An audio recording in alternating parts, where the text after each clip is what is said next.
means we're doing. Oh no, what? I don't understand. No. There it is. It says live now. All right, welcome everybody to another episode of Morelia Python Radio. Eric has left us. He is in the wilds of Texas with Rob Stone, Justin Julander, I believe Phil Wolf, and oh my God, why can't I remember his name?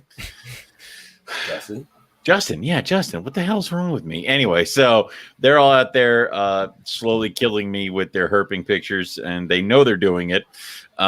So we decided to have a corner where the three of us who didn't get to go to Texas whine, and then this way you guys can have a episode, which we'll have to wait for Eric to get back to edit. Shit. All right. Well, whatever. But we'll do that now. But anyways, welcome everybody. If you have any questions, please toss them into the chat. Lucas and I will be happy to answer them. And, Present. Good voice. I'm here with both the interns once again. Today, guys, we're just going to talk about what's going on with the collections, all three of ours, because there's definitely some weird random shit happening. Because this is the time of year when shit starts getting a little crazy. First off, you know, I'm starting to feed babies that have hatched in 2021, and also we still have more eggs that are hatching. Lucas, there's a wolf creature near you. I usually don't let him in the room when we're Where recording. Where the hell did this wolf come from? You know, I didn't know we were bringing our wolves with us. I'll get mine. So, but no, it's cool. So, you know, obviously, Riley's got some baby carpets. I've got some baby carpets. Lucas is staring down the barrel of three. Jesus. 3 extremely gravid bredli. Help me. No, my friend. These are self-inflicted wounds. You did this to yourself. So, and hey, I wanted. Eric just said, Lucas, don't let him boss you around.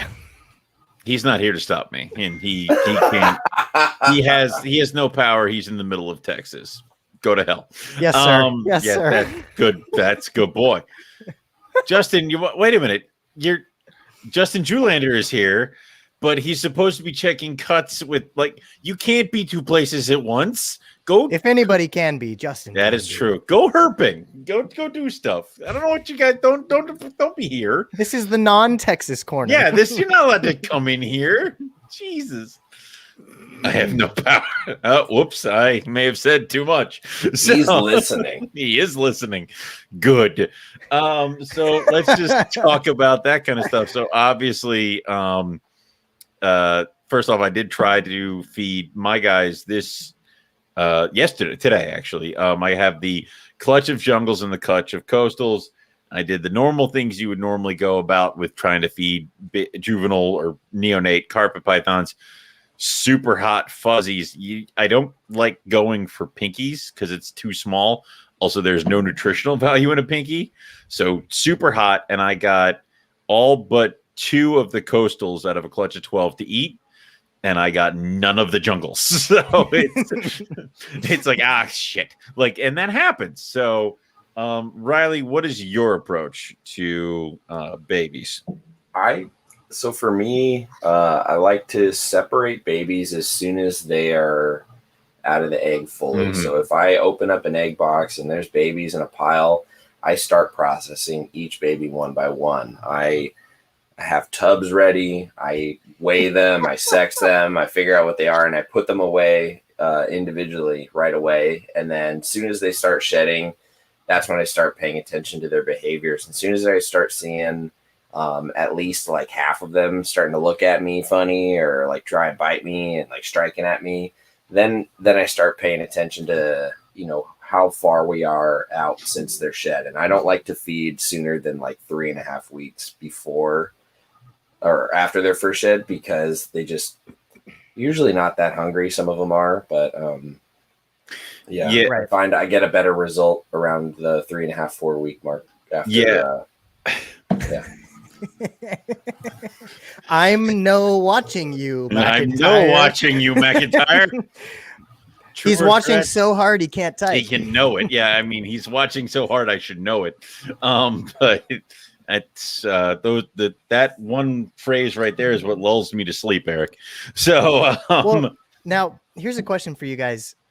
What is the longest that both of you have had a carpet make you wait before they've fed, and ones that actually go on to be successful adults? ugh. See, now that's a double-edged question, because it's like in my younger years, I would have tried feeding immediately after they shed. Stupid. The snakes need to get hungry. So I usually give them a week or two after they've shed to offer food. The other thing is that I've had snakes. I almost refuse to force feed at this point. I will offer multiple different types of food to try to get them to feed on their own. And I'd much rather get them onto something and then have to wean them onto frozen thawed rodents than try force feeding. I think once you start force feeding, certain animals are just going to crash and die. So I will avoid that as much as possible. I've had snakes go a couple months and then they all of a sudden start eating quail, like chick quail, little baby quail heads or feet. And then they just start picking up and going. I had those 2 baby carpets last year that I actually got started on fish. One did not make it, but the other one is now eating frozen thawed adult mice. So nice. Yeah. Very so nice. I would say there's definitely different ways to skin it. I would say that there's, if we've gone a couple months and the things are really not taking off, you're going to start running into some issues, and it can crash fast. Like it can be one of those times you just open the drawer and it's gone. So first off, I'm Scottish. I'm always perpetually somewhat intoxicated. So it's part of the blood chemistry. it is part of there. I can't help it. So yeah, the reason I ask is, and it's super interesting. I was looking at the Barker book chapters on blackheads, and their recommendation is to not even try to offer food until like 10 weeks. And it just blows my mind. Yeah. Well, I can see that though, because I mean, I think a lot of people kind of gauge snake health on if it's eating, and that doesn't necessarily mean it's healthy if it's just because it's eating, or it doesn't necessarily mean that it's not healthy if it hasn't eaten. So, and I also would say that I wasted a lot of fucking fuzzies when I in my younger years, because I would try to offer them food and they'd be like, no, and then like it would take them 3-4 weeks to get going, and I would burn through fuzzies, and that's dumb. That's throwing money down the drain. So I've gotten borderline lazy with feeding and establishing my babies. The problem with me is from a customer standpoint anyway, is that I'm in no rush. And so I literally forget that I've got these babies over here that have shed 3 weeks ago, and I'm not even like thinking about when I'm going to feed them. I'm just like, meh,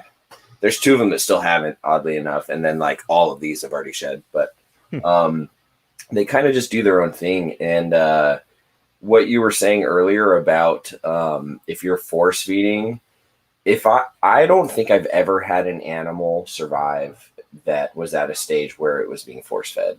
The exception being Antaresia with mouse tails and things like that. Yeah, I would say that I have had animals survive from force feeding, and it's always been something like mouse tails or chunks, like small chunks of rat tails. And it's one of those things where, again, younger years, it would have been like force feed an entire pinky down, and that's not good. Or I had that pinky pump thing. It was a force feed, not assist feed. Not assist feed. Exactly. Force feed, bad. Assist feed, totally good. Sometimes the animal just needs the thing. Yeah, like I have had success with an animal that needed me to hold it, put the rodent in there, kind of pull it backwards, lock it against the teeth, and drop it. Start eating it. Yeah. Some of them don't take that. Some of them you really got to kind of push it in a little bit past the first jaw, and then they take it. But I really don't like putting those animals through that. It's a really stressful thing, and I've had animals have like so much stress during that the rodent goes in and they just die. I would much rather have to drive to some pet store like 45 minutes away to buy a certain something or other that I know they'll eat than have to force feed or assist feed or anything like that. If they can do it on their own, I can get them what they're eating, and that's fine. Like, and that I think is something that people need to kind of get going with that kind of stuff, is that be open to offering random weird shit. And if their snake eats it, just roll with it. And then when they get bigger, offer them more different stuff. I mean, first step is getting them feeding, whatever it exactly. takes. Whatever they need, your animal is going to be a little bit different. The 90% of them, I'd say, wouldn't you agree, Owen? 90% of them are like the first offering of rodent, type of rodent and good. But then there's that 10% that like either needs some more time or like a weird method or a different rodent or a scent. You got to have the different bullets in like your gun here. So you offer the frozen thawed rodent. Okay, that didn't work. Or most of them take it. All right, the next time when I offer, I'm going to thaw out a chick as well and start putting chick down on some of the fuzzies. That might get one or two. Okay, next time I'm going to offer the ones that didn't eat just a chick head that I cut off the chicken. Okay, cool. That might work. If that doesn't work, then we're going to start moving into the weird shit like a whole baby button quail or gecko sheds. Yes, scenting it with frog scent, gecko sheds.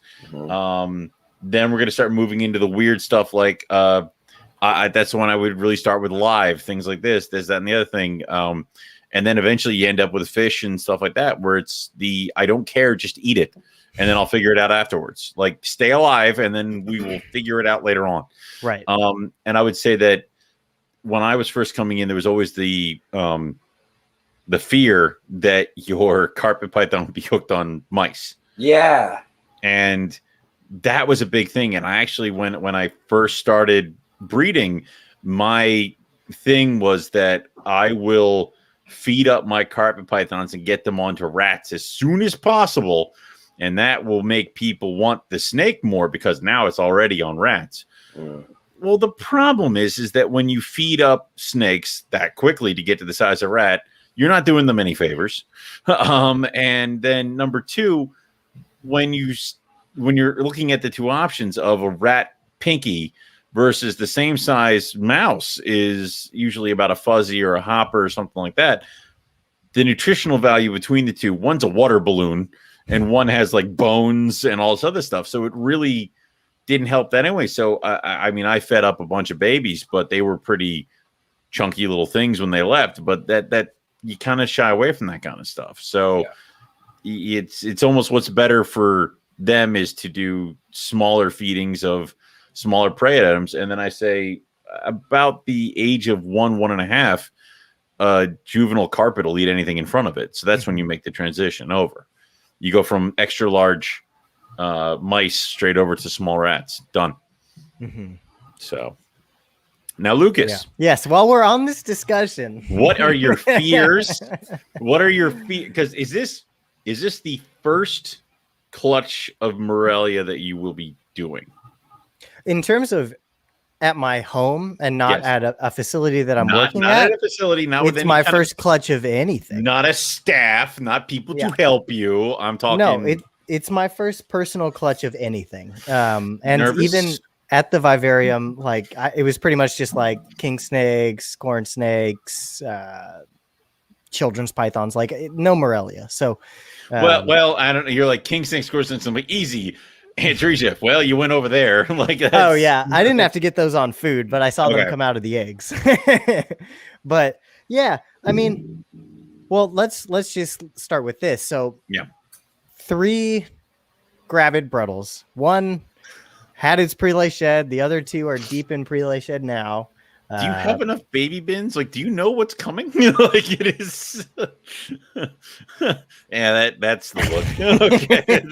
So I will say, I was more successful. Well, I mean, they have to have the eggs and the eggs have to hatch. But assuming things actually go well, it was a higher success rate this year than I thought would happen, which is good.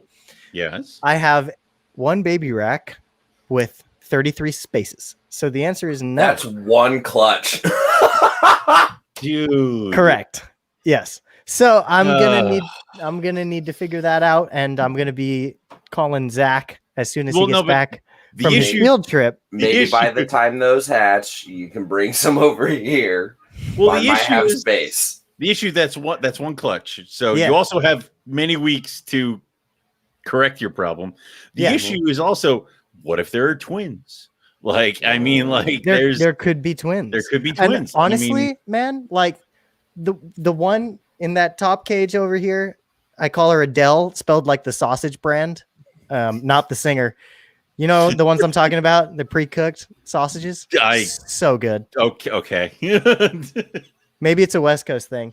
Probably. Anyway, Eric knows because he probably has to make sure that the Adele, trucks are brought into the store. Adele pineapple bacons kept me alive during COVID. What is happening? Go ahead. So that one there, she is like scary pregnant. Like I would not be surprised if she dropped like 35 eggs. Well, that's like, the thing is, I'm scared because you should be. She's big to begin with. She came big, and she is like looking like she's going to burst at the seams for half of her body. And even when I showed Nick that ovulation, Nick was like, "Oh God, it's going to be a big clutch." Like he's like, even he was like, "Wow, that's a big swell." That's bad. That's bad when he's like, "Oh shit!" Like now, how big are these girls? Because my female is probably close to 7 foot. My big girl, and she'll drop into the 30s. My other female is only about 6 foot, maybe a little bit bigger, and she usually goes into the 20s. Yeah. So I mean, for sure, I would say at least the hypo het stripes are every bit of 7 foot and like 3,500 grams or so. Oh my God. The double het is smaller a little bit. All right. Which is good. The problem is that your egg bins, right? Your lay bins, they look like mine, but I think they're the bigger models because I saw that one bread lie in there, and I'm like, that's a huge ass bin. Oh, the lay tubs? Yes. Mm-hmm. Yeah, I think because I usually have the 5-gallon bin is mine. I think that's what you have on like the first couple ones, like 20 gallons. Yeah, but I'm not sure what size the first two are like 5, and then that one down the bottom, I'm pretty sure that's like a 10-gallon or something. They're all the same size. Okay. Well, I use the 10s I use the 10-gallon Tough Totes for my big girls, and then I have the same kind of model that you have, but they're like 5-gallon or whatever for my other smaller carpets. Yeah. So they're pretty big. It was deceptive. Your female looks small in that bin, and I'm like, oh, maybe she'll go like into the 10s or 20s. That is a big animal. She is large, and what's been super cool, and I nerded out so hard over it, even though it's probably not really a big thing, is that after just leaving that lay box alone for months, I put them in a while ago, and they've been using them as hides. They did their dirty deed inside of them where I couldn't see it. But now all of a sudden, yesterday, she has gotten to a point in her cycle where something triggered inside her where she decided it's time to nest. And she like pushed all the moss all over the place. She yeeted some out the front door and like dug a hole in the back corner. And I find that fascinating. I mean, she's planning ahead, she's getting ready, and she's nesting like a bird. Yeah. And she likes where the bin is. Otherwise she would have started moving that around the place before she started going in there. So now I moved the water dish so that it's closer just to the exit of that bin. And like if she doesn't throw them all over the place, I'm not taking. Well, okay, yeah. So an update to my thesis. I had my like defense with Justin Julander and Zach and the other committee member. And one of the things we decided would probably be a good idea is to try to compare babies, AI, MI, but from the same mother. Because if we're comparing, say, Adele's babies up here to one of the other one's babies, they might just be smaller because the other one's smaller. It might have had nothing to do with the incubation. So new plan is I need to be here. Mm-hmm. I need to catch her when she's laying Mm-hmm. and try to take some eggs and for artificial, and okay, hope that he keeps and wraps what I leave. I'm sure she'll let you do this. If you catch her dead in the act, Yeah. she will absolutely let you take as many Right. as you want. She won't even know you're there if you're good about it. If you're quiet about it, if you don't move the bin, you just don't touch her. Yeah. If you just like Exactly. think of the crane game at the arcade. It's very much like a game of operation, but if you touch the sides, a very angry mother python is going to bleed you. So and now that would hurt. That would be an ouch. That would not be nice. She should be in a trance while she's laying, but you really don't want to disrupt that by touching her at all. Yeah, so I might get a Nest camera in there and program it to wake me up if there's motion at night. And I don't know. I'm getting creative, but that'll give a lot more of an interesting data set, right? Because if there really is differences between the two treatment groups, that's from the same clutch. Like that says a lot more than if it was differences between two different mothers. That difference might have been there anyway. So that's the current plan. But anyway, as much MI as possible, all three of them hopefully will be left at some portion of their clutch to brood. And you're going to be incubating so in theory, we're going to leave some eggs with mom. We're going to take eggs from each mother and artificially incubate them as well, and then compare babies when they hatch. Exactly. And you're going to incubate all the babies in the incubator at the same exact time. Yeah. Well, yeah. Same incubator. Yep. Mm-hmm. Okay. Everything is hopefully normalized, because the whole idea with this whole thing is for it to be viable to publish in a peer-reviewed journal. So we're trying to do it all well. Mm-hmm. But the good thing is that I have 2 years to make this happen. Like whatever doesn't go right this year, I can correct for next year. So. Right. And I guess it's the I don't know. It's going to be interesting to see if there is any difference, because then you might torpedo the whole thing of maternal incubation is better, or you might confirm it and then I'm fucked. So, right. Well, it'll just be interesting. And maybe they'll both have their strengths in different ways. Better is subjective too. I would be interested to see which one hatches sooner, because I'm still waiting on my tiger that's doing maternal to lay her or for her eggs to hatch. Right. And it's hard to check on them because she doesn't want you anywhere near them. So how cool is that going to be if I can successfully split the clutch? If the ones in the incubator pop on, day 56, but the ones with mom go to 64, that's crazy. That is weird. But also I wouldn't necessarily call that weird because when I didn't plug in my incubator, those eggs still went the distance. It just took several days past day 60. Exactly. A week or two. Expected the ones MI, depending on how good she is at keeping them warm, but and that's the other part. If they did hatch out at the same day. It would be weirder if they hatched the same day. That would definitely be weird. But anyway, all that in mind, thesis land aside, there's going to be a bunch of baby Brettles if I don't fuck up. Many, yeah. And eventually, some of them are going to live with Mr. Nick because that's our arrangement. Right. But I'm assuming that I'll want to try to get them all feeding first. So how does fetus Eric teach baby Brettles to eat?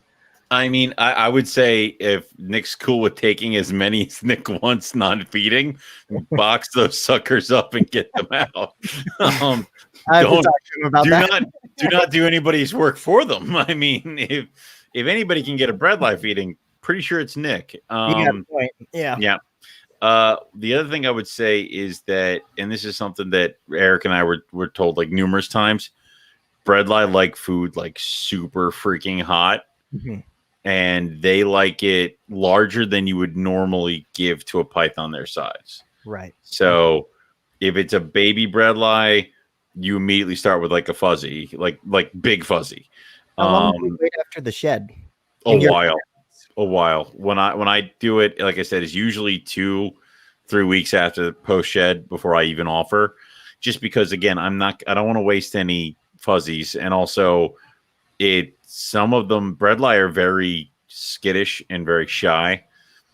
And a lot of them don't tend to eat frozen thawed right off the bat. Mm-hmm. Most of my bredli, the easiest way I've ever gotten them feeding is to offer live food for like 2-3 feedings and then try frozen thawed.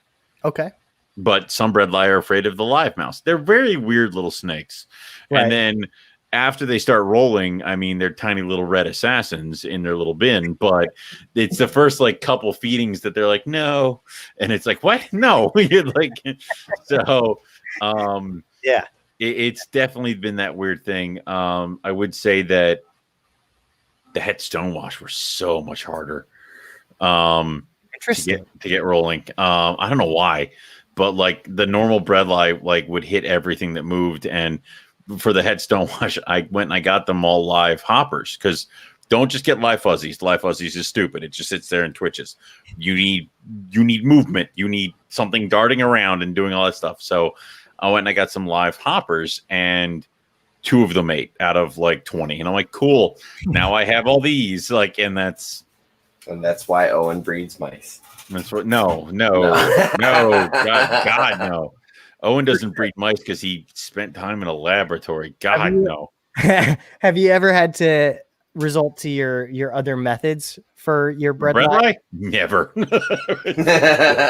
No quail. Never for a bredli. Okay. It's either frozen thawed super hot or live or nothing, and then eventually they come around and they pick one. They pick their lane, and then that's it. So it was definitely just one of those things. Dr. Beaver. Is that Justin Beaver? He's young, and we'll make him grow a beard at one point, but even then he might not have the genetics to grow. We'll come in scraggly, we'll come in bad. he's what we call het beardless. I'm certainly not as handsome as Justin Bieber. Yeah, he's het beard. Yeah, actually, he might be a visual beardless. Yeah, how did we get into this conversation, and can we avoid it? Well, it's Ryan Cox. That's what he does. Ryan Cox. When you let Ryan in. Ryan Cox does not need to come into every episode and just you should see coffee and all the retic talk. Oh no. I'm there's a debate going on in my house of if I can sell the lone retic that we have in the house, and I'm losing it. So, because I want more room for other things, and I'm not allowed to sell it. Those retics tend to take some room too, don't they? We have one retic, and yes, she does. Apparently, feeding it bunnies just makes it grow. So, but I don't know. Nobody told me. So, but I would say those are your things. I've never had to really kind of go into those kind of weird things with bredli. So I think if you're gonna pick a Morelia to start at, like a Morelia to get to start with when it comes to breeding for your first time, you picked a good one. You and Scott. I mean, that seems to be. I guess we've said numerous times, if I could go back in time, I'd have nothing but cold weather species I know that it's been all Aspidites for me on these shows lately, but like bredli is my first love. Like it's going to be so cool. I mean, it's going to be weird when you just have one lone bredli and everything else is blackheads and womas, and it's going to be like, are you really Centralia? We're going to have to change your name. I will never drop that low with bredlis. I don't love them any less. Only so many words can come out of my mouth hole. And they all seem to be Aspidites right now. Yeah. Good to know. So I guess basically what I'm gathering from this is that everything's going to be okay as long as I can find baby bins. Yes. Another baby racks. Yeah. I'm sitting there. Last week, if you know who gave me my what. And you know which. But it's funny because we were talking about it a couple weeks ago where I was going to be screwed, but then Francis brought over a rack I had loaned him and we set that up, and I already filled it, which we are definitely wishing him a speedy recovery. Yes. Because Buddy did end up having a small medical issue, but he's a badass enough that he listened to the episode of Student of the Serpent before going to the hospital and also cleaned his snakes. I think it's a little bit of a lunacy, but whatever. So, but definitely wishing him a speedy recovery and keeping him in our thoughts. yeah, the worst thing is that he called me and he told me that now I have to say nice things about him on the show because he, nearly died. And I said I would probably try to choke through it. So that's the best he's going to get. So how many intern points did you get? What was that? How many Morelia points? MPR points? Give him 200. That's enough for like an eraser at the gift shop. Yeah, that's fine. So, but Riley, you and I have done this a little bit. What was the weirdest thing you ever heard about as a tool to use to get a baby feeding, like scent or something? What was the weirdest thing? Probably your fish. Probably my fish. Really? Maybe. Well, all right. I mean, I've heard of geckos, I've heard of lizards, I've heard of tails, I've heard of quail, chick scent, braining, blanching, boiling. I mean, yeah, everything. I mean, the only other thing that I could say that might be as ridiculous as fish is actually a personal experience of mine, and that the solution was a plane flight. Well, all right. Now, first off, we've had those discussions where people are like, they didn't believe me and Eric when we're like, take it for a car ride. That fucking works. Okay. Yeah. So 2 years ago, I had my first clutch of those F1 pop ones hatch out, and there was one stubborn little bastard in the bunch that would not eat for like 5 or 6 months. Would spit up assist fed food, like literally that defiant. Like I was like, you're going to die. Have fun. Bye. And then on a whim, I was talking to Jacob Bratz and Justin Smith, and I was like, well, dude, I'm just going to send this to one of you guys. Like, give it a shot. Good luck. And Justin was like, all right, I'll do it. Send it to Justin. And this was during that phase where he was very prominently like, I feed snakes when they show up that day, sort of thing. He was doing that just to piss people off. Yeah. Because they're like, you shouldn't do it. And he's like, well, I just did, and they're fine. And then it was hilarious.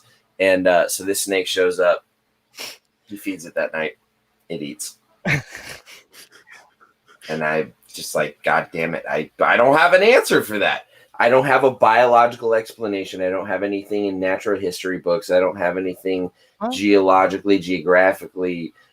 There is no explanation for that. Sometimes when I get off a flight, I'm hungry. That's why they put restaurants. I mean, yeah, that's why they have the Burger King right there. It's like, but I get what you're saying, and I think that's the same thing that we've debated about with the car ride. You're taking the baby out of its bin, you're putting it in a bag, you're driving to a show, you're driving home, you're putting it back in its own goddamn bin where nothing has changed. The water is still the same, the high is still the same, everything smells like it, but it's like, clearly I'm in a new place that's better. I'll eat now. I don't get it, but sometimes it works. So, and I think, what is it? Chris says we're talking about Brettles. Yeah, Ryan says something about doing the shake and bake where you throw the baby gray band into a brown paper bag with a pinky, and then you close it up, leave it there. I've heard that for baby rhino rat snakes and other colubrids and stuff too. The craziest one I've heard is scenting with the water that comes out of a tuna fish can. Yeah, which I think, again, some things might jump on that, but it is a very weird thing. And I mean, I know with my first, like I said, with my first couple clutches, I tried feeding right after they shed. And then when they didn't eat, I was going crazy. So like the next time I was scenting with chicken broth and tuna fish water and all this other crap. And it's like, you don't have to. And I would say you have a lot more stuff at your disposal. Like the way I got all the olive pythons to eat last year is I put chick down on the tops of the heads of the fuzzies, and that's what did it. Right. So now we do have a question here from Scott Wright. It says, is the Affor's line generally considered to be the most colorful U.S. line in the absence of all morphs for bredli. I don't have any Affor's line. Yeah, Riley, do you? Riley, you don't even have any bredli. Lucas, Yeah, I do. Wait, you do? Shit, that's right. I gave you one. What the fuck is wrong with me? All right, I retract my previous statement. But you don't have any Affor's, do you? I don't have any, but they no one here has Affor's. Okay, doing good. They tend to be a lighter orange. I have heard that they are brighter, more orange tone, more contrasted. Lazic and Price animals, which may or may not even kind of just be the same thing, is like more red. That's the fun thing is when you sit there and you go Lazic and Price, but you're pretty sure that both lines were established the same year, which means that the animals probably came from the same fucking box. Probably. So it's like, but whatever. I would say that all mine are Lazic. So mine are definitely a darker red and can kind of only really get that really kind of bright orange at least maybe 1 or 2 times per year when like every once in a while right around breeding season they shed and everybody looks really freaking good, or if they're outside in the sunlight. Mm-hmm. Any other time with that, they're just kind of like a brick red. So yeah, it's interesting. A lot of the pictures of the like really nice looking Affor's kind of look more like what you see of wild Bredls with kind of that lighter peanut buttery orange tone. It's interesting. They're beautiful. Yeah. They really are, and that's just. I mean, I definitely can appreciate any kind of bredli. So if you're on the fence about it, I would say jump on some bredli. Lucas will have a shit ton at some point soon that he's going to try to get rid of. So hypo stripes. I mean, these are all going to be more projects. So how do you pick your? All right. So are you keeping holdbacks, Lucas? I mean, probably, but no, incorrect. No, incorrect. Try again. I have to keep something from my first clutch. You have to keep 2.2 from each, you dummy. That's what yes. That's the rule. That's the rule. That's the rule. My bedroom, sir. Sorry, Centralian Exotics. I didn't know. It's not our fault. You weren't prepared for what comes next. Okay. I'm working on it. As soon as I am able to like rent both rooms in this apartment and the other one's the snake room, then I can expand like crazy. But baby bredli are this big. You're keeping 2.2 of each clutch. Done. Okay. I've decreed. So he's clutch. What? I think that I would keep stuff from the hypo stripe project. I would say yeah, because I don't also hold back stonewash stripe stuff. Well, the issue is also that you do also have to give Nick a certain percentage of stuff as well. Yeah, so it's gonna be fun. That'll help your numbers too. By the way, it will. So actually, in that regard, given what you have, I would say maybe 1.1 of each. It depends on what your goals are with morph combinations too, and then obviously what comes out, and then 100%. And I was talking to Nick yesterday or 2 days ago, and he was laughing because he's like, "You might produce more Bredls than I do." I just kind of tucked that away in the back of my head, and I was like, maybe he'll want to like trade more Bredls for cooler shit. There's that. There you go. Send them. Literally send him everything, but keep your holdbacks. Send everything else to him and say, Ruffy, I need this. Ruffy, I need this. Blackhead. Another blackhead. Dunn's Python. Grab some Dunai while you're there. I mean, come on. You say this now, he'll probably be like, "Fuck no." Yeah, he'll probably listen to this and be like, "Lucas, we're never doing deals again." Well, he doesn't listen to the shows. I told you. I said, like, I was about to say, Nick doesn't listen. He does. He would have called me several times, yelling me about several things. So, but I would say that the decision of choosing animals to hold back is definitely one of the more difficult things you can do. I know that as far as Bredl's morphs go, standalone Stonewash is my favorite, but Stonewash is one that just looks great as is. You know, there's a bit of variability. Some are nicer than others, but is there really much that I personally see myself doing with that? Probably not. Whereas with, asterisk, somebody totally could. Somebody absolutely could. But with the hypo stripes, like, I think the reason that striped Brettles aren't more popular is because striped Brettles are darker than normal Brettles. They do have a lot of black on them, which is more pronounced. Yeah. Right. So mixing in that hypo blood, creating what Nick proved last year are like vibrant striped Brettles. Right. Even with just the 50% hypo influence, they glow. And so kind of refining that, I think, would be really fun, and making the reddest, hypoist stripes would be something that would be fun, because that is a polygenic. So that is something to work on over multiple generations. You should also definitely, I think we should recognize the amazing Stonewash stripe that Casey Cannon produced. Yeah. Those things, what they did for the stripe was different than what the hypo did. What it sort of did was spread out some of that pattern and squish a little bit of that, the area where the black pigment tends to dominate. And then it also just went kind of wacky, and it looks like somebody plugged it into an electrical socket. It's like barbed wire. It's not a clean stripe. Yeah. And I hate to sound like throw it all together and see what it looks like, but like all three, like hypo, Stonewash, stripe. Yeah. Maybe mix some A4's blood in there, dude.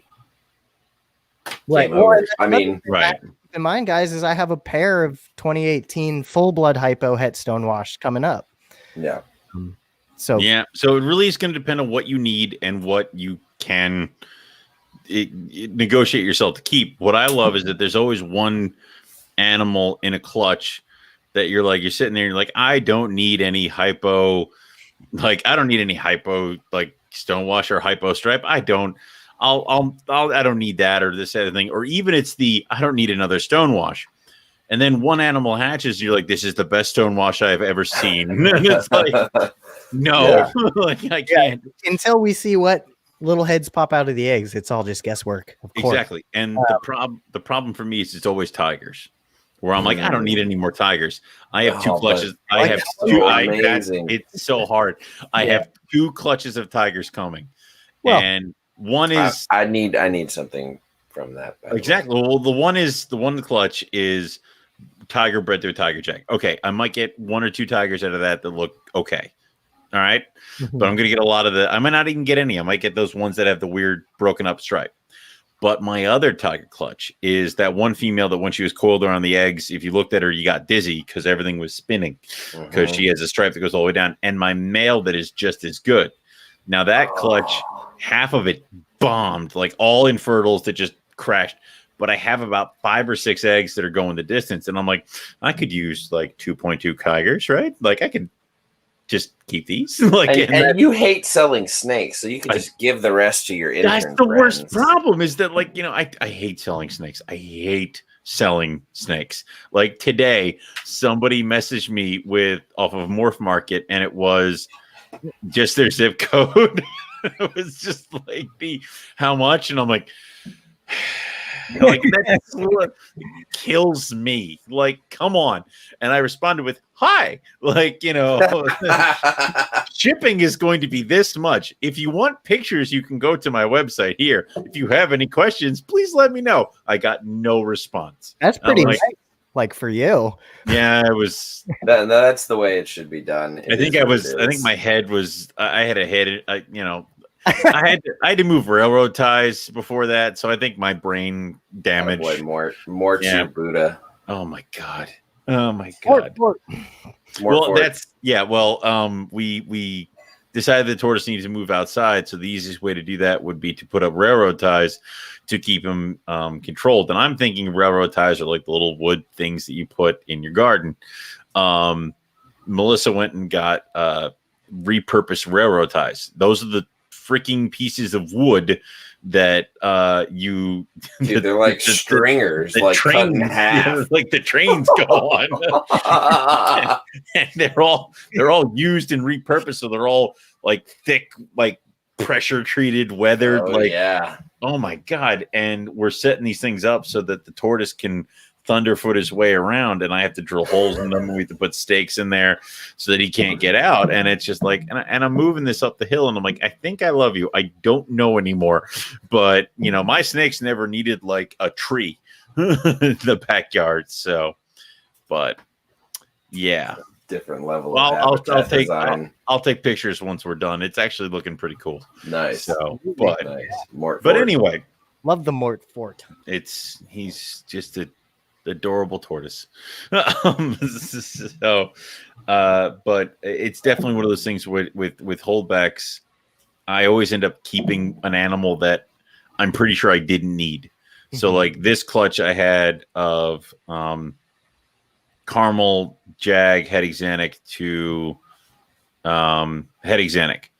I got that's because you tried to have a like. I am doing Mort stuff without you because you tried to die on me.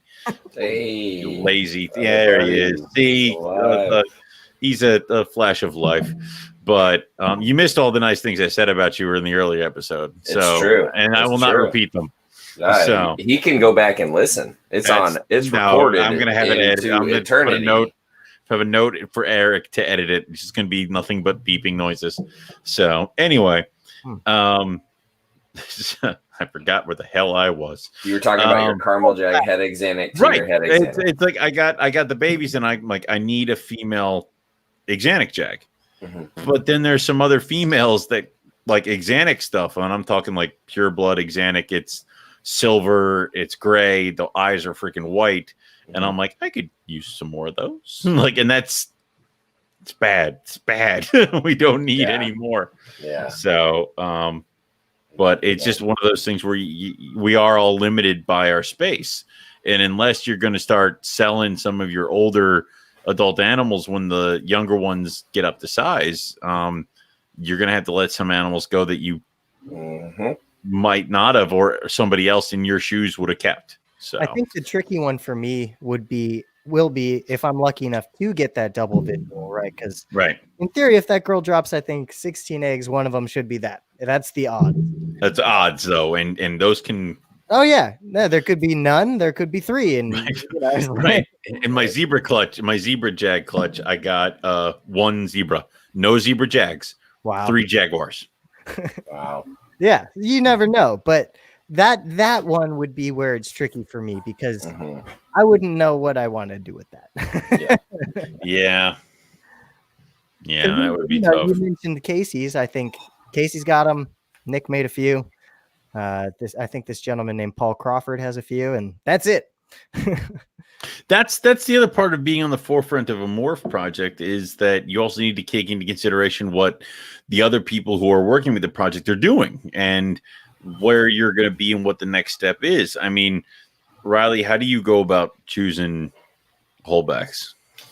Well, I first look at kind of what my initial goal was for the pairing, figure out where my head's at with the offspring, and then look at the animals that I have in sort of that project already and see if anything that I've produced is going to help me get to the next step based on what I have and what's already producing and what I've already got growing up, because at this point I've got several generations of things. So for example, with my Xanthic tiger stuff, I actually just sold a female adult twice proven visual Xanthic coastal to a friend of mine. And I know, the common sense thing is don't sell something that's producing for you. But the truth is I've got 13 visual Xanthics to the right of me here. I've got 1.2 4.5-year-old tiger head Xanthics. Those females are coming up for this season.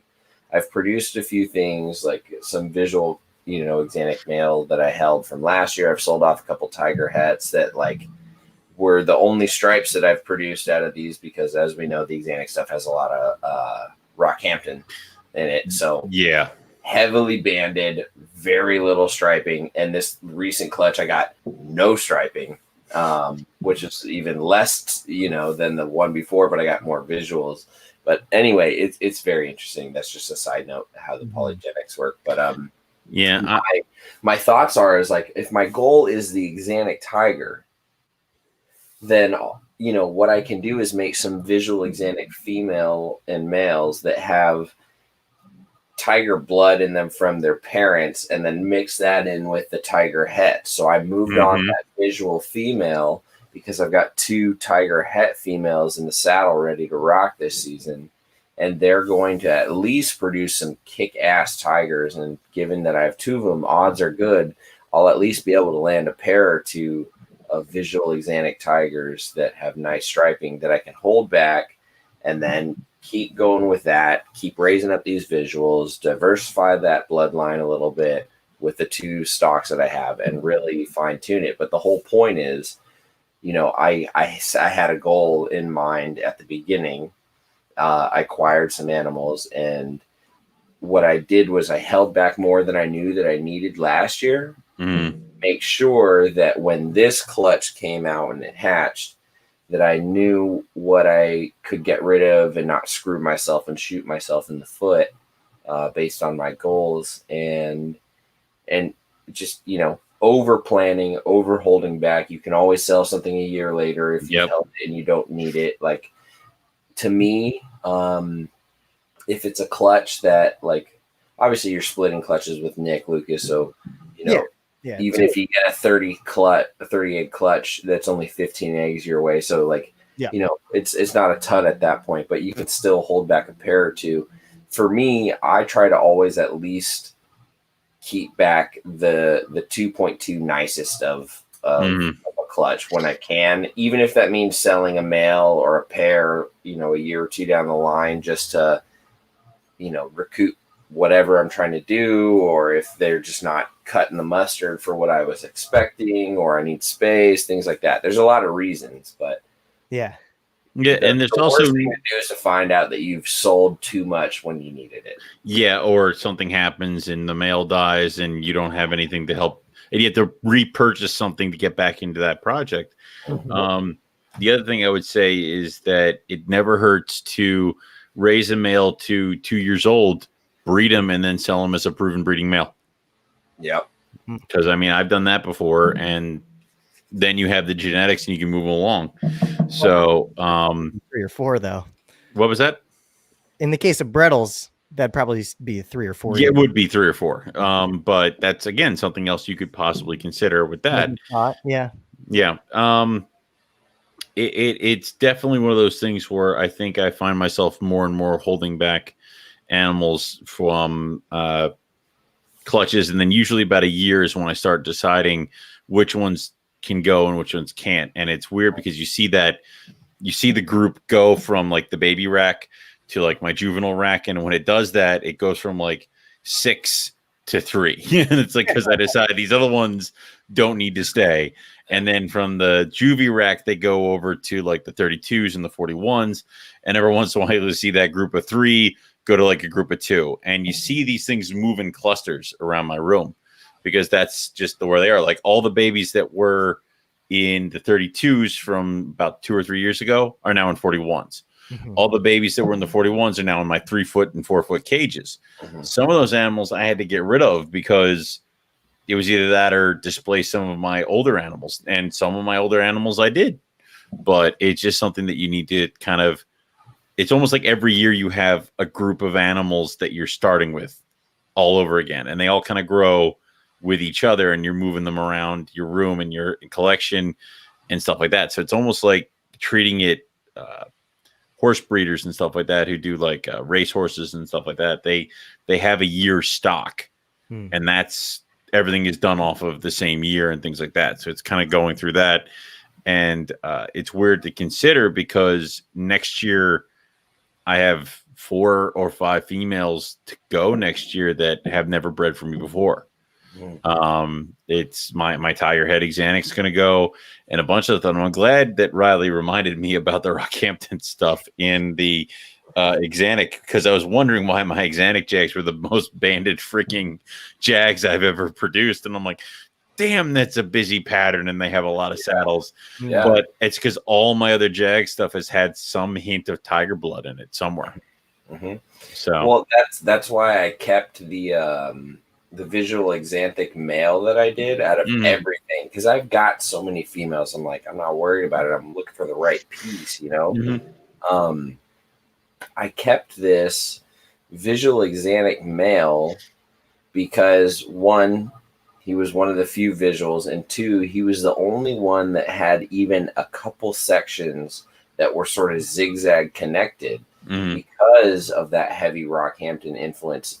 Ironically, I don't know, you know, if this is something we want to discuss at all, but like the two nicest striped animals were hets. So they didn't get that second dose of the visual from the female, perhaps, and maybe that's why those ones got the head exanthic, just one copy of it from the male, as well as that tiger blood, and that's why that tiger was able to shine through. I don't know. You know, it's all obviously a roll of the dice as far as when the DNA gets all mixed together. But I thought I would share this photo. Every time somebody says tiger blood too, I just have to say I'm thinking of Charlie Sheen. What is wrong with both of you? I actually named this animal Charlie Sheen. For fuck's sake. Excellent. That's a good looking exanthic, and that's pure coastal, right? Yeah. Damn. See, my exanthics look different. I don't know why. That's a pretty snake.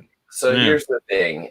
Here's the deal. My exanthic animals come from the tiger stuff comes from Brian Dumas, and that has Swedish line exanthic and red tiger in it and stuff like that.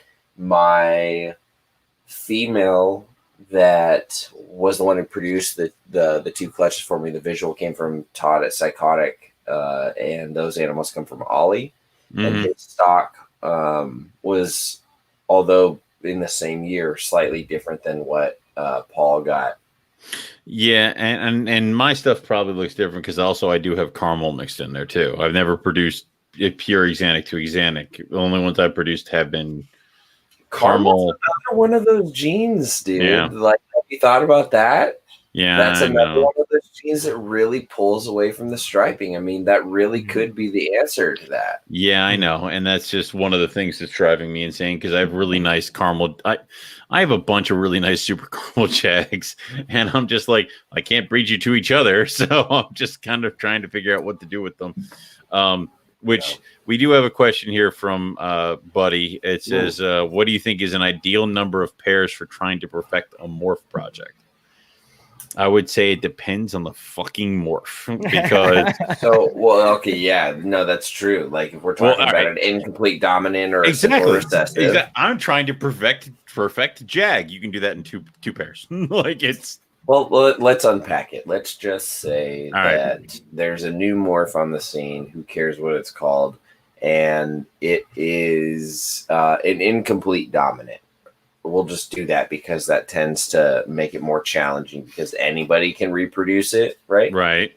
So that's when you start seeing the sliding scale of quality. But but we're talking about perfecting it. You could take that incomplete dominant male and breed him to 4 females, all having different pieces of what you want to do, and then take that generation back in on itself, and then it's right.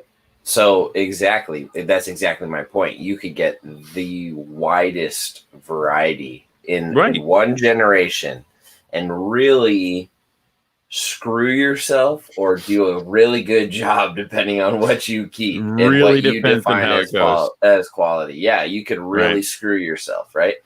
So let's use like say caramel, but something that has more of an extreme super. So it's like undeniable, right? Right. Say something like that existed and you had a genetic representation that because of carpet natural variability and phenotype, you got lots of melanin to no melanin to speckling to cleanliness to striping to banding, all from one phenotype. It takes the the insight and the idea of the breeder to pursue that further, because anybody can take a crap gene and spend some time with it and do it, right?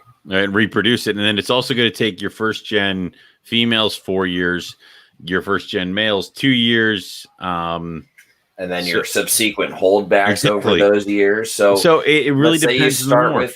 Yeah, it does depend on the morph. It does depend on the mode of inheritance. Luck. Yeah, and you're not going to get anywhere with anything fewer than 2.2 in any reasonable amount of time, because if your founding stock is 2.2, you raise those up for 4 or 5 years.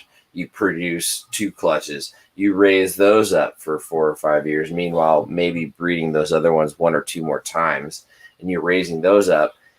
By the next time you're producing anything that's related to each other next to one another, you've gone at least 8 to 10 years, and that's just the first step. Yeah. I would say if it's a incomplete dominant, you can get by with 2.2. Yeah. And then as the mode of inheritance becomes harder, the numbers increase. Mm-hmm. So I would say anything at a polygenic, you're looking at maybe 3.3. So like tigers, if you want to do tigers right, you need 3 good-looking females and you need 3 good-looking boys, because you want to make sure you can plug and play for all that other stuff. Plus, the other problem is that if you're going in tigers, you can split it down further. Like if you have hypo tigers here, and then you have those like bone white normal original line tigers here, and then you have red tigers here, you can't mix those. You can't go that. So it's going to take a little bit of a while there. So the other issue is that I would say if you're going for something polygenic, that's going to be even more animals, because it's going to take some time to really kind of play around with that. So there's a lot of genes. There's a lot of. Sorry, I meant recessive. But you're right about polygenic. Polygenic. You were right both times. Both times. You were. Yeah. There's a lot of genes at play in a polygenic mutation. So you're dead on. You need at least. I mean, keep the whole clutch. You're gonna have to. I mean, do it with the recessive. You need to. Say you got a bunch of heads. Say you got 2.2 heads. Well, now you need to raise up the visuals. Now, if you have the visuals, you have to wait till they're old enough to start playing with, and then you have to then see where you want to take the visuals and then create more heads. It's like if I want to take granite IJs and turn them into like these bright orange granite babies, I have to find granites that I really, really like that have really good color, and then I have to find other non-granites to breed them to, and then I have to take the het animals that are visually what I want, raise them up and breed them, and you don't know what the gene, like the granite, is going to do to the color. Like it could be that you make that first breeding and they lose almost all of that orange because genetically it just sucks it away, and it might be harder with that. So I would say if you're working with any kind of project, expect to keep more of at least more than 2.1, at least 1.1 ain't going to do it. You're going to have to at least do 2.2. And even then, the more you have, the less time it's going to shave off of what you're trying to do. Sitting downstairs, looking around my room, I have a shit ton of caramels. And it's mostly, I think I have 3 caramel jags right now, 2 males, 1 female. I have a normal caramel that I'm raising up just because I needed something to breed the jags and stuff too. But then I have another female caramel jag that I'm raising up, and I have a super caramel female that I'm raising up as well. Ooh. Not jag, just straight up super caramel. Nice, that's what I like. I do too. I'm starting to get back into those. Super caramels are sexy as hell. Dude. Yeah, a creme de la creme. Yeah, I really got caramel is to die for. I really got too much into the super caramel jags because you lose the pattern. And this one female that I'm growing up, she is literally, I mean, she's gold, and then she's got yellow saddles, but her saddles are broken. So there's just like patches of gold, of bright yellow and black speckles on her. That's all her. That's it. And I'm like, okay, beautiful. You can stay here. But then her sister is super caramel, and I'm like, all right, you're badass too. You can stay here too. So that's kind of what you're getting at. But then also I have things like I have a caramel jag head exanic, and I have another caramel. I have 2 female caramel jag head exanics. One that I've bred multiple times. that Riley helped me get. She's okay. She's not the best representative of a caramel jag. And also the kids that I'm seeing a lot of Xanax. I'm seeing a couple caramels. I haven't hit the magic thing of a caramel Xanax. I think the guy I held back last year might be, but he's got a shit ton of black on him, and it kind of drains out the caramel color. Like it's whatever. And also I was hoping to get a jag. So I have this other girl from Eric that I'm raising up, and she will be well. But then you bleed into other things. Like I haven't really started a caramel tiger project. Yeah. That was a project I was hoping to be probably 2 clutches into at this point right now. And yeah, I mean, fortune would have it that my 2015 female caramel died on me at 4 years of age. Well, and we already talked about this. Like I have one caramel tiger that I produced here myself, from my first breeding of like a yellow tiger to one of my first caramels, which she's the only one that came out with a stripe out of the entire clutch. And How's it's her not color? Oh, it sucks. She's, I mean, she's first gen. As far as caramel goes, yeah. Straight. That's the problem. You can get the color or you can get the stripe, and the first gen you ain't gonna get both. Exactly. Yeah. So now I'm sitting here and I have these really nice caramel jags, and what I've been wanting to do, and then COVID happened, is my plan was to go to Tinley, and I was going to get some caramel tigers from Todd. Because then I'm jumping in, I'm plugging in, I'm taking these caramel jags that I've worked really hard to produce, and I'm plugging in a caramel tiger. And that's what I wanted to do. A nice caramel tiger at that. Yes, exactly.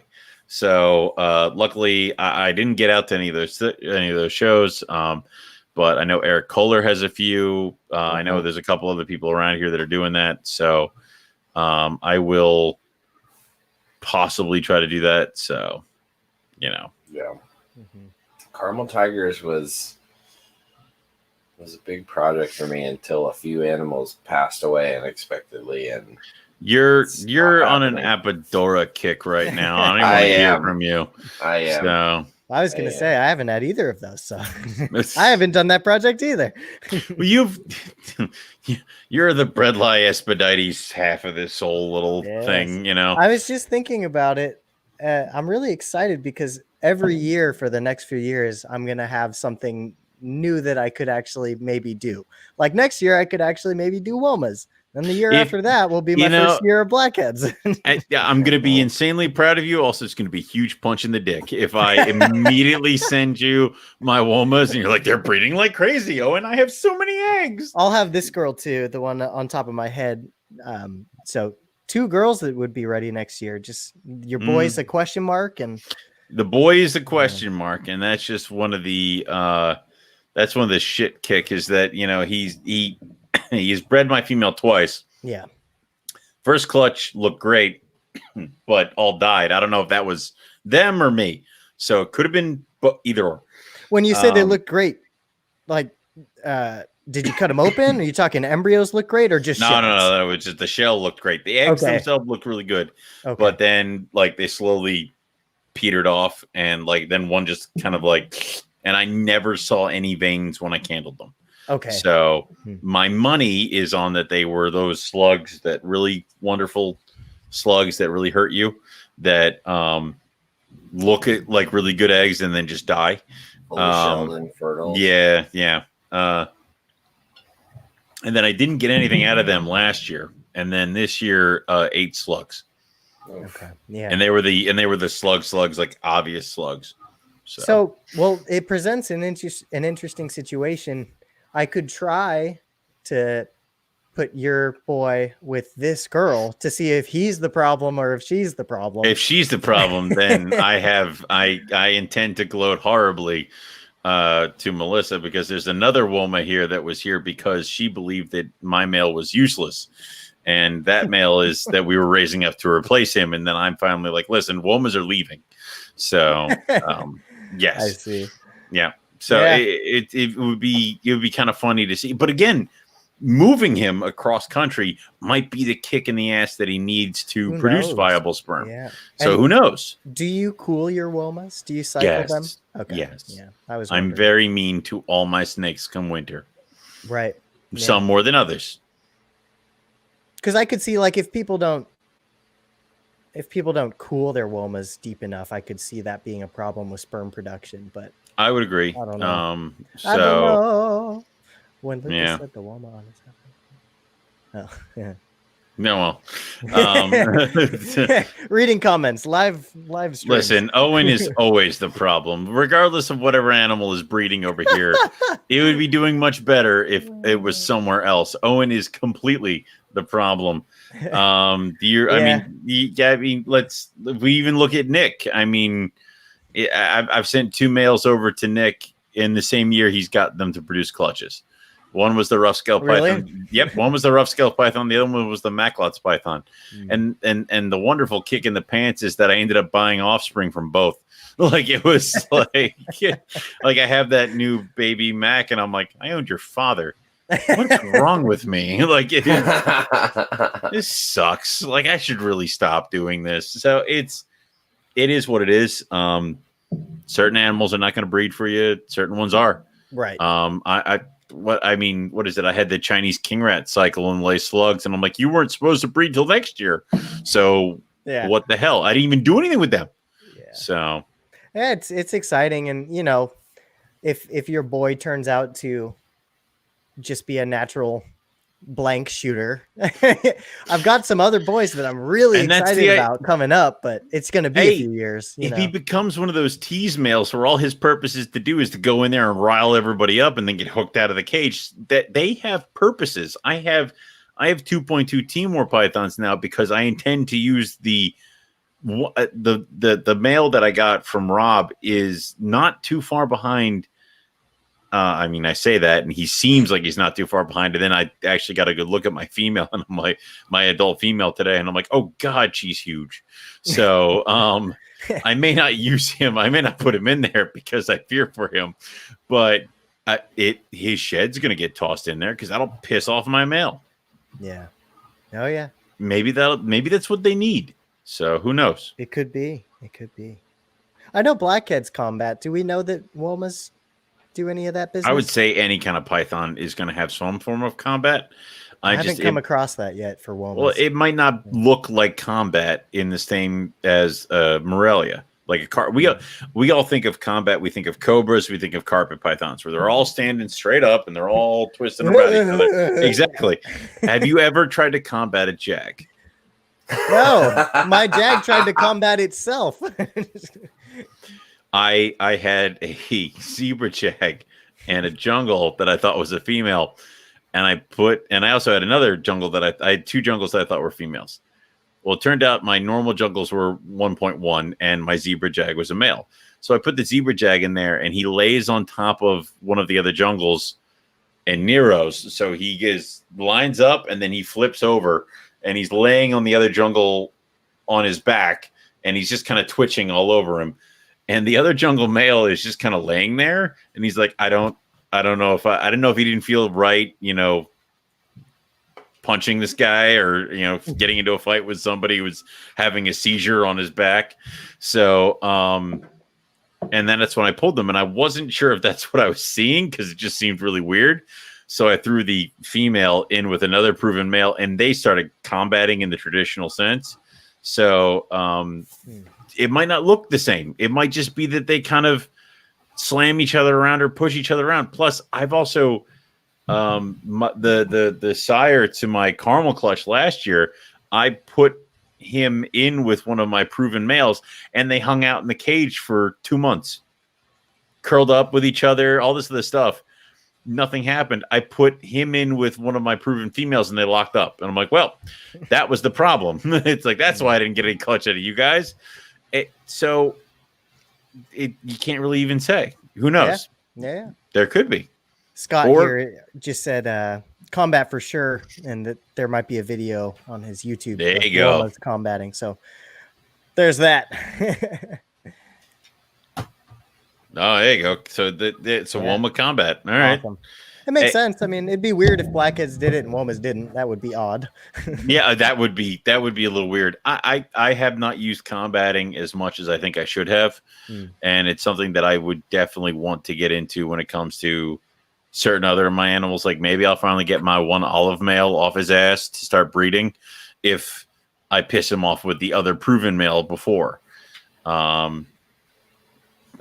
Diamonds do not combat, huh? I guess diamonds are just that awesome. So, They're pacifist. yeah, they just don't give a shit. They're just like I'm beautiful. I'm out here in it's cold. The South. Yeah, I just want to chill. If you want her, that's fine. I'm just gonna go over here. Like, yeah. So, but that's awesome. All right, very good. Yeah. Riley, do you combat at all or no? I have, yeah. I have. Okay. I've combated jungles in the past just for shits and giggles, just to see what it would do, and it worked out great. Are you gonna combat the Apodora?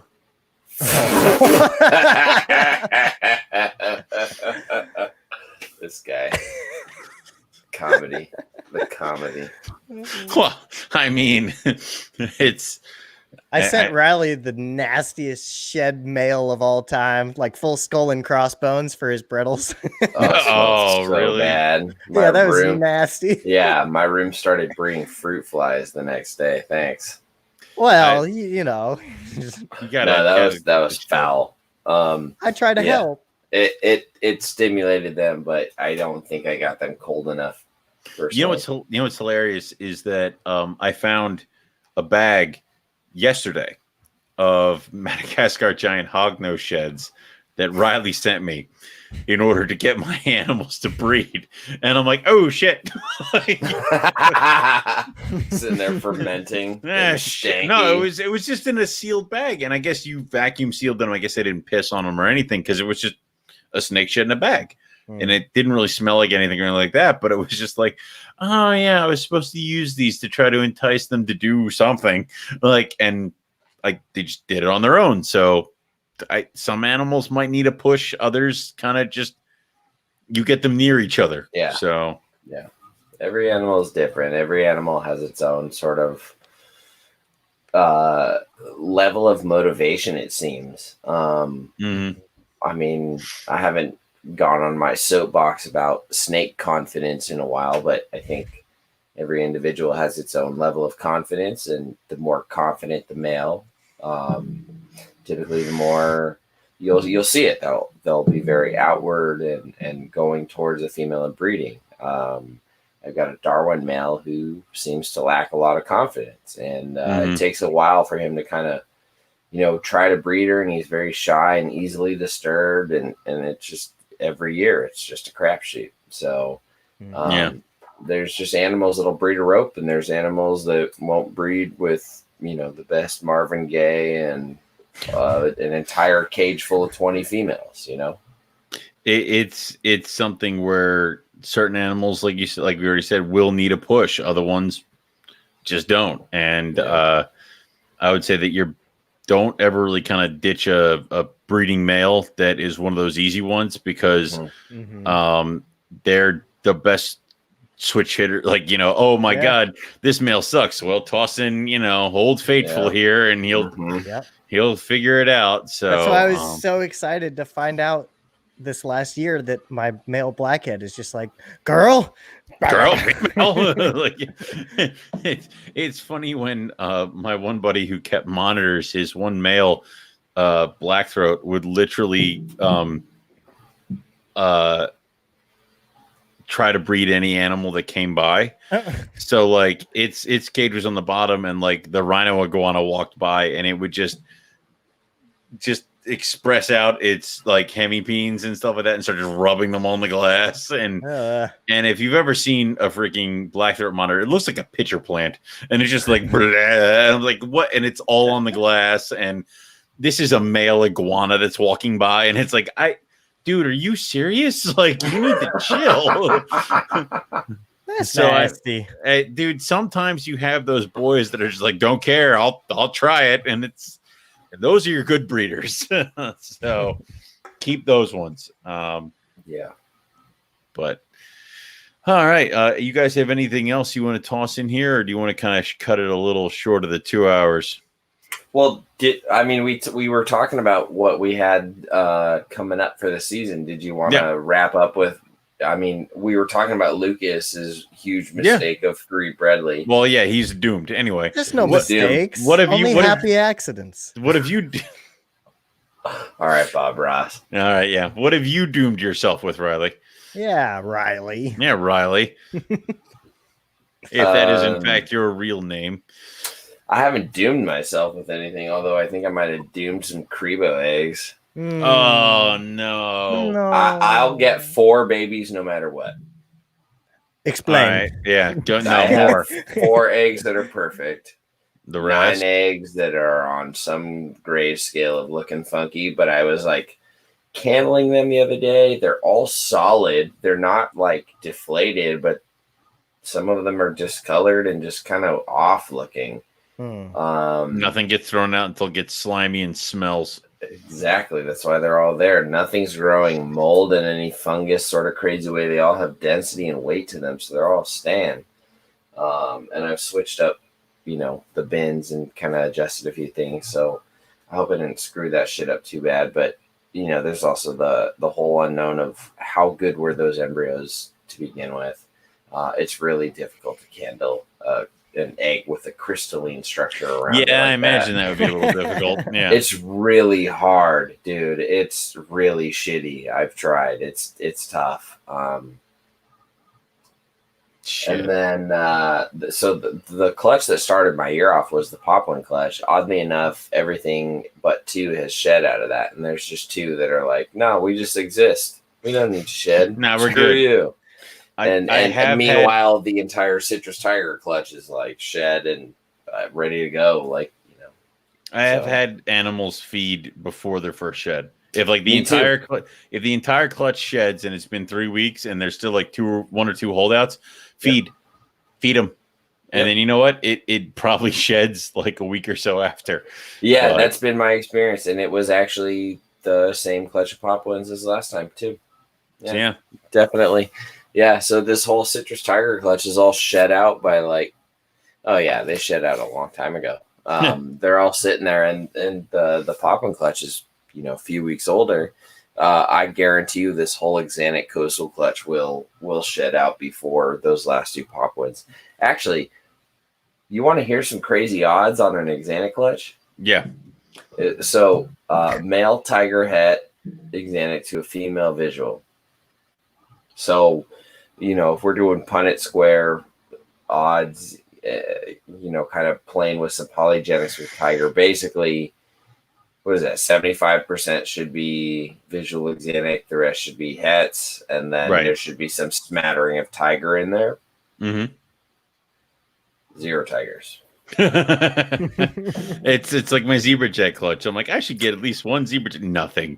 0. Nothing. I think one baby has a little striping on the neck, and then at best anything else just kind of has a linear oriented dorsal arrangement of spots and patterns. That sucks. Well, so so not terribly surprising, given I know how strong and potent that Rockhampton blood is. So it's kind of interesting to learn one way or the other. I got my first set of twins, so that was kind of neat. Yeah. Nice. They both came out to be Exanthic males, so they're tiny. They're wee. They're 13 grams, but they are robust. They are striking at me. They are doing everything else they should.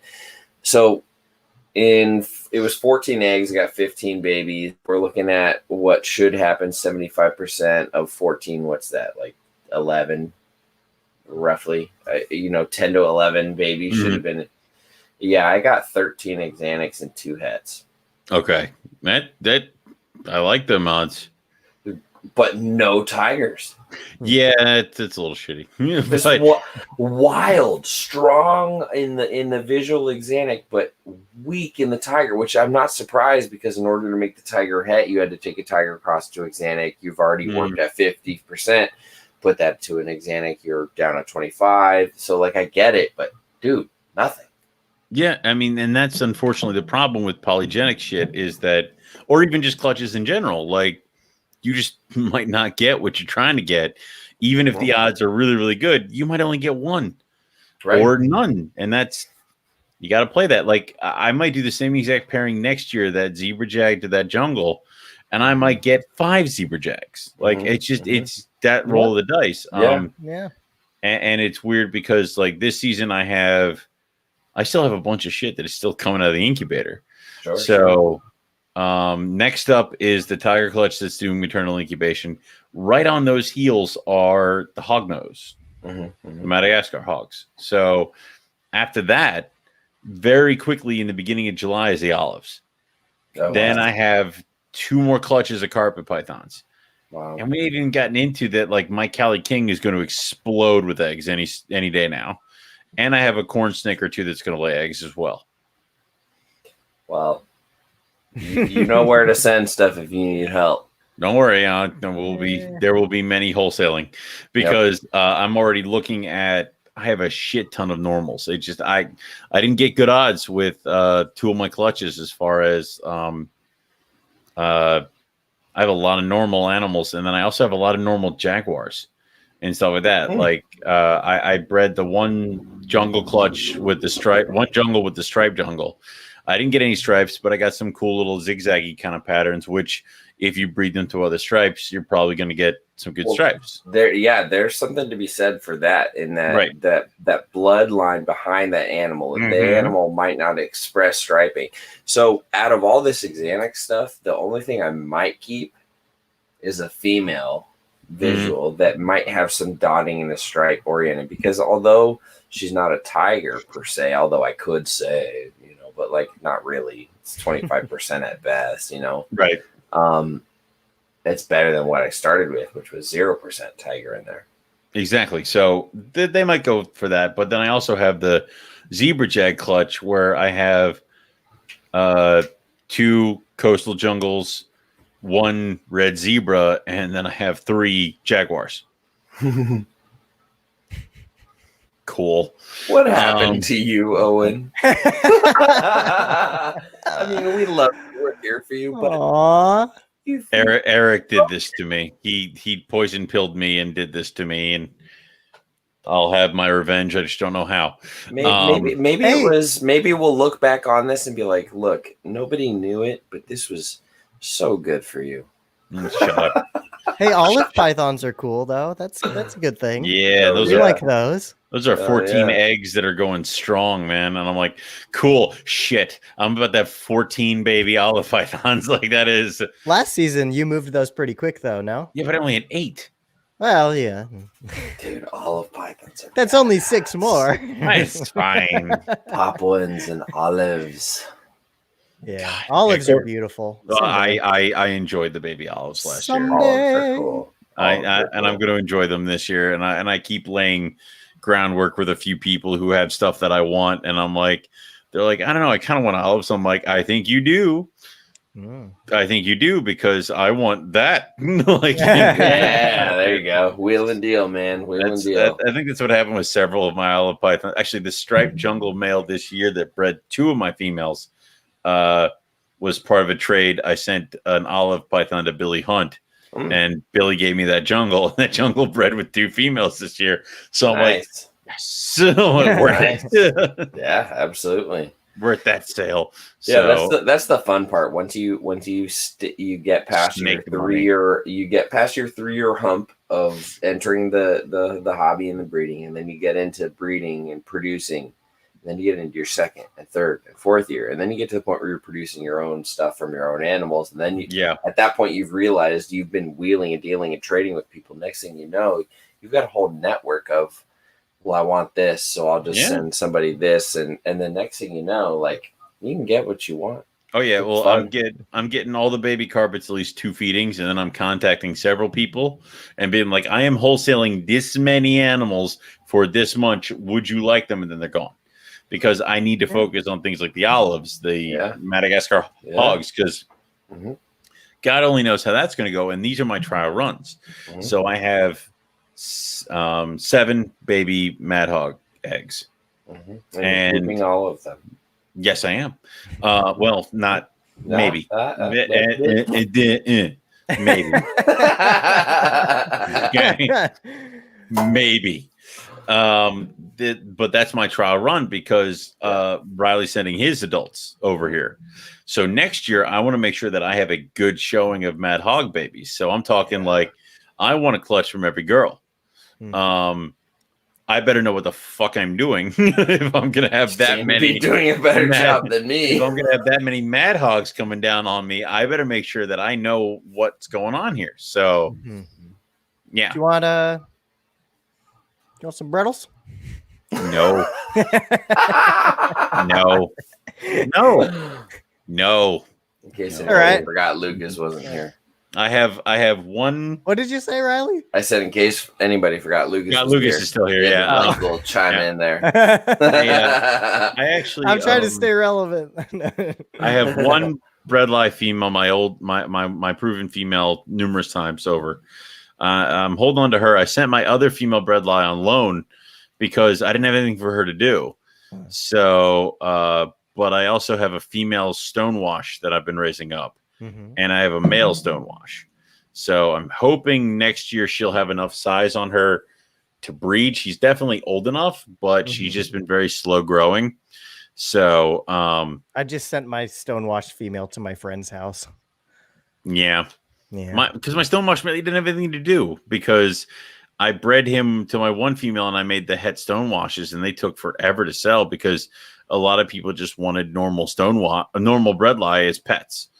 And a few people jumped on the het stonewash because they were working on projects. But why buy a het stonewash when at this point we were having double hets being produced or straight up stonewashes and things like that? So, I will.